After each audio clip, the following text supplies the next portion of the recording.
So now that we've gone through the basics, the basic reaction, let's talk a little bit about directing effects.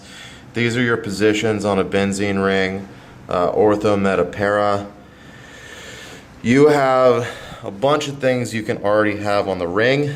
The ones that are most activating, and that means that will speed up the rate of reaction, are things where you have, there's lone pairs on these nitrogens, lone pairs that you can easily dump into the ring, adding electrons to it, making it easier for electrons to go reach out of the ring to grab something with a positive or partial positive charge. NH2 is the best one. OH is used a lot, OR is used a lot. These guys are less activating, even though you have that lone pair there, because the lone pair can also dump over here and cause that to resonate up. So it's activating, but not so much, not as much as those others. Just an R group, an aryl group, or something with a double bond are vaguely activating. Halogens through are electronegatives, so they're technically deactivating. They pull things out of the ring, but because they have lone pairs, they're sort of a Dr. Jekyll and Mr. Hyde. They are included with the activators as things that cause the new substituents that you put on to go in the either the ortho or the para position, which makes them ortho-para directors. Here are some things that are called meta directors in the red box down here that cause new substituents you put on to go meta.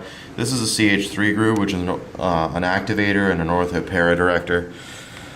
Meta directors usually have positive if they're very strong meta directors and deactivators. Well, I'm going to talk about deactivators. If they're really strong, they'll have a positive next to the ring.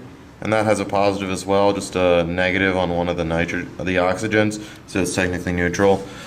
But that's the hallmark of something that's really strong. These all have partial positives next to the ring.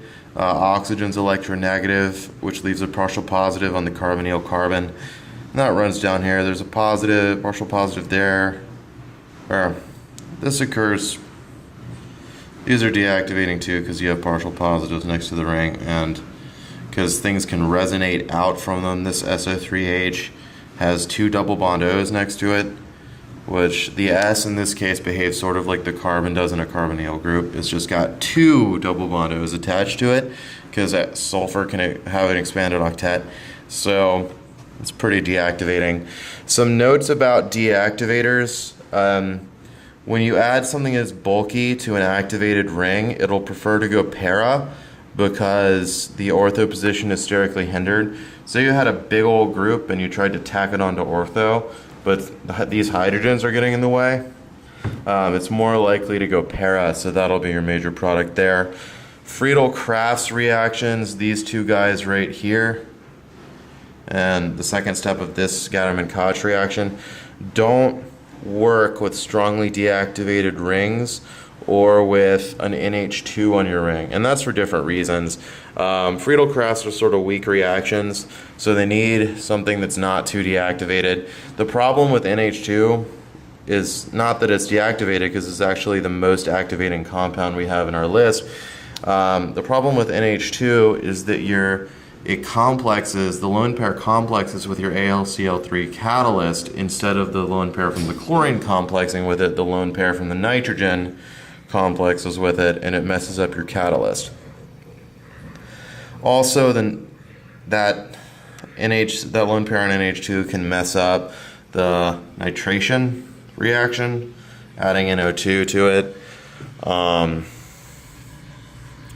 When you have two things already on the ring, and one of them's an activator that's trying to go ortho-para in some positions, and something else is a deactivator or something that's trying to direct meta, and they don't agree, like they're not both pointing at the same spot, then the activator wins. Activators always beat deactivators when you have them on the ring, unless of course they're telling the new group coming in to go to the same place, in which case they just work together.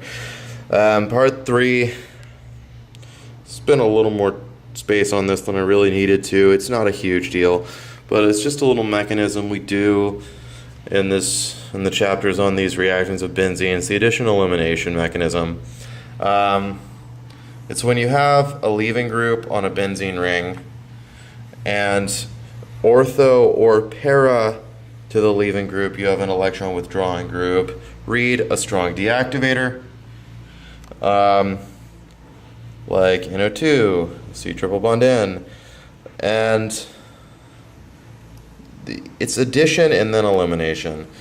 So something that's a nucleophile like OH minus can pop on there, and it causes the negative charge to resonate all the way out to the tip of the electron withdrawing group and then resonate back. And when it gets back to the carbon, it kicks off the leaving group, which is a better leaving group than the nucleophile you put on.